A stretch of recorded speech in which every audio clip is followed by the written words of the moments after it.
mesdames et messieurs. Aujourd'hui, donc, une nouvelle émission consacrée sur les traces des poilus, plus particulièrement consacrée à Louis Pergaud. Vous savez, cet écrivain qui est l'auteur de la fameuse Guerre des boutons.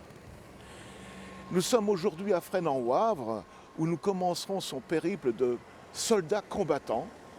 Et plus tard, nous verrons sa petite vie d'écrivain. Louis Pergaud est né le 22 janvier 1882 dans un petit village de 110 âmes, en gros à l'époque, à Belmont, qui se situe dans le département du Doubs, dans le canton de Pontarlier, pas très loin finalement de Besançon, disons. Son père est instituteur et il sera éduqué selon une très forte tradition républicaine. D'ailleurs, il embrassera une carrière comme son père, une carrière d'instituteur au début du XXe siècle.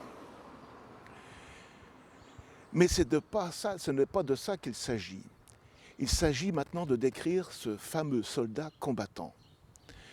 Alors il arrive le 3 août 1914 à Verdun par le train, en fin d'après-midi. Et de là, il y a un rassemblement de toutes ces recrues, d'ailleurs il est réserviste, de toutes ces recrues, qui vont se diriger ensuite dans la périphérie de Verdun, à la caserne Chevert. Chevert qui est très connu de Verdun, c'est l'enfant, disons, le plus connu de Verdun, qui a sévi sous Louis XIV et sous Louis XV.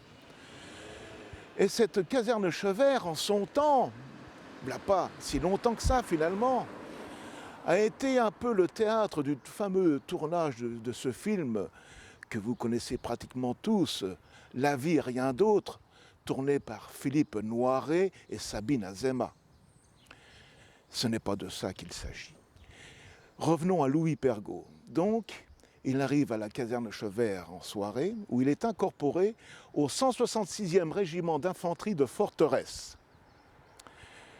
au 2e bataillon, à la 29e compagnie, en tant que sergent. Il va y passer 6 jours à cette caserne. Formalités administratives, habillage, ainsi de suite, consignes et d'autres.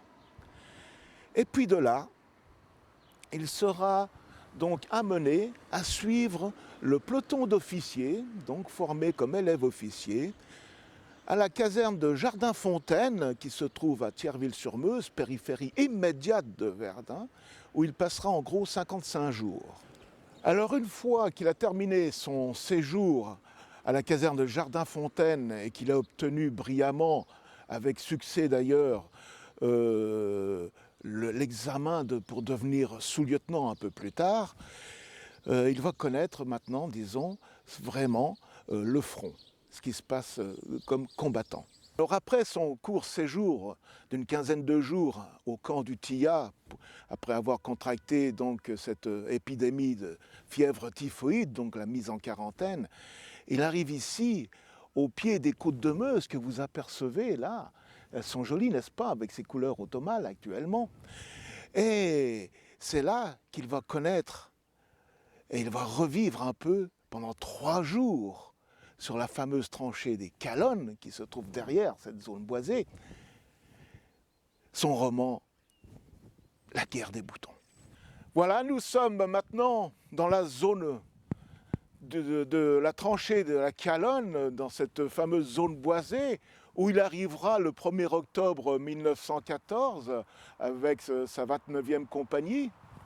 Et il s'installera pour 3 jours dans un environnement tout à fait feuillu, où il s'amusera pour justement s'abriter et abriter ses camarades, donc à construire des cabanes avec des branchages et ainsi de suite. Et ça lui rappellera donc ce qu'il a écrit en 1912, La guerre des boutons. Et puis, si on va un peu plus en avant, lorsque ce fameux film éponyme, donc, tourné par François Boyer et Yves Robert en 1962, que chacun se souvient sans doute, la fameuse réplique du petit Gibus, « Ah, si j'avais su, j'aurais pas venu ». voyez, et puis il y a les fastes du Grand Lebrac, et ainsi de suite. Donc il revit, comme il l'a écrit dans son carnet de guerre, dans ce secteur de la tranchée des Calonnes, Louis Pergaud revit sa 12e année d'adolescence. Alors continuons le périple de Louis Pergaud dans la plaine de la Wavre, qu'il écumera d'ailleurs dans plusieurs villages, dont celui-ci, Bonzé, après avoir effectué un court séjour à la tranchée de Calonne, dans ses bois, dans ses forêts. Il arrive donc ici à Bonzé, dans ce village, pour monter la garde au lieu-dit Le Moulin, qui est finalement un poste d'écoute où il y passera 2 jours. Bien, alors après donc, avoir connu quelques aventures de combattants, à Fresnes-en-Wavre, Bonzé et ainsi de suite.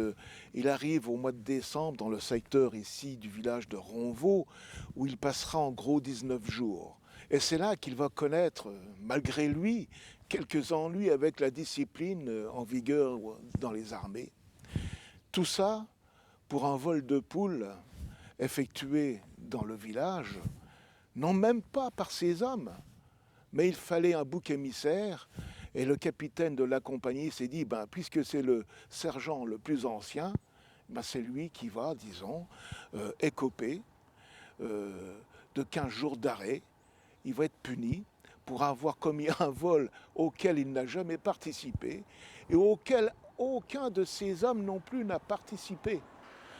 Alors, ces 15 jours d'arrêt, ne lui font pas plaisir. Mais bon, fois il les prend, puisqu'il doit les prendre. Mais c'est pas sans remettre en cause un peu sa manière de penser de la vie militaire et des armées. Car il faut savoir que Louis Pergaud, profondément républicain, est plutôt éduqué dans le système, dans la déontologie de Jean Jaurès, plutôt que dans la déontologie de Raymond Poincaré. Et finalement, c'est son père qui l'a éduqué comme ça, j'en ai parlé un peu au début de mon propos. Et il est vraiment antimilitariste. Mais il est patriote avant tout. Et ce qu'il dira dans ses carnets de guerre, et surtout lorsqu'il écrit souvent à son épouse Delphine, il écrit souvent que finalement, à choisir, vaut mieux combattre l'empire des gens qui sont bottés, que de les accueillir à bras ouverts. Alors il passera aussi dans le secteur de Moulainville, qui se trouve à quelques kilomètres d'ici, plein nord, avec aussi Châtillon-sous-les-Côtes, Vatronville. Il va écumer un peu vraiment le pied de ces côtes de Meuse, avec sa fameuse 29e compagnie. Il bouge puisque ce sont les événements qui font bouger, disons, stratégiquement cette compagnie, voire son 2e bataillon auquel il est affecté, au fur et à mesure des surveillances des lignes allemandes, au fur et à mesure des contre-attaques contre les lignes allemandes, des coups de boutoir pour freiner l'avance allemande qui, ayant pris étain dès le fin août, arrive dans cette plaine pour bien sûr foncer sur Verdun. Nous voici au village de Manheul où Louis Pergaud passera avec sa compagnie quelques 69 jours, mais pas 69 jours d'affilée. Il va passer quelques jours en novembre, il passera quelques jours en décembre, en janvier, en février et pratiquement aussi un peu en mars. Donc vous voyez, ça s'échelonne entre les différentes missions que sa compagnie a. Comme je vous ai dit, le bataillon tient tout un secteur et en fonction des événements, il se retrouve sur le terrain, disséminé un peu à droite ou à gauche, voilà. Mais c'est ici essentiellement qu'il prendra donc, si vous voulez, les jours de repos, disons. De repos alerte, parce que ils sont toujours quand même sur le qui-vive. Alors le 29 novembre, il va y avoir un drame ici dans ce village concernant l'exécution d'un déserteur qui a refusé de monter la garde dans un secteur et qu'il va être passé par les armes. Et Louis Pergaud refusera d'assister à cette exécution en disant finalement que tout individu, si lâche soit-il, reste avant tout un être humain. Le lendemain, le 30 novembre, un autre drame va se jouer ici à Manheul, sous les ordres donc du général de Morlincourt qui commande la division dont fait partie ce 166e régiment d'infanterie de forteresse, va ordonner ici une revue de casernement, ce qui va faire sortir le bataillon et la compagnie de Louis Pergaud donc en dehors des Granges et des lieux où ils sont hébergés. Et malheureusement, l'artillerie allemande va bombarder ce village-là pendant qu'ils ne sont pas abrités. Et ça va coûter à la vie finalement à des soldats qui auraient pu être évités. Alors Manheul, c'est un peu la patrie de Louis Pergaud finalement, quand c'est là qu'il va passer le plus de jours. Et il va être hébergé au mois de janvier, vers la fin janvier 1915, par un couple le couple Laguerre, malheureusement, nous sommes en plein dedans. C'est finalement prémonitoire, disons, mais bon, c'est comme ça. Et il décrit ce vieux couple-là comme si c'était vraiment, en gros, ses grands-parents, quoi, finalement. Ils le prennent vraiment sous leur coupe. Voilà. Et il n'en dira que du bien dans ses écrits, d'ailleurs, de ce couple Laguerre. Il a droit à une cantine pour mettre ses affaires. Et cette cantine, il va la faire fabriquer par le menuisier du village. Nous sommes là le 21 février 1915 finalement, quand cette petite histoire de cantine se passe. Et cette cantine sera donnée par la famille Pergaud, du moins par son épouse un peu plus tard, au mémorial de Verdun, où elle est encore exposée avec quelques affaires lui appartenant. Nous voici à Riaville, où Louis Pergaud passera 44 jours de soldats combattants, entrecoupés dans les tranchées du secteur et bien sûr son village de repos ici. Et il montera la garde dans ce lavoir un certain jour du mois de mars 1915, où ce lavoir n'était pas dans cette configuration-là à l'époque, puisqu'il y avait une toiture et ainsi de suite, et servira de poste de police du village pour filtrer qui entrait et qui sortait. Donc Louis Pergaud, en tant que sergent, aura tout loisir d'être le responsable de ce poste de police, disons, pour filtrer les venues et les allers et retours des villageois et des soldats qui sont, disons, dans ce secteur. Alors Louis Pergaud donc, arrive à Fresnes-en-Wavre pour une douzaine de jours au début octobre. Et bien sûr, c'est ici qu'il va connaître pratiquement, à la sortie nord-est de ce village, le baptême du feu, le 7 octobre, le lendemain. Et également, ce village va être bombardé par les Allemands. Et la place où nous trouvons finalement, toutes les maisons qui sont aux alentours de cette place vont être pratiquement détruites. Seule subsistera la statue du général Margueritte que nous avons derrière moi. Et à cette occasion, il va écrire une carte postale au fils du général Margueritte, qui se prénomme Paul et qui est écrivain et académicien, pour lui dire que la statue de son brave père a résisté au bombardement allemand.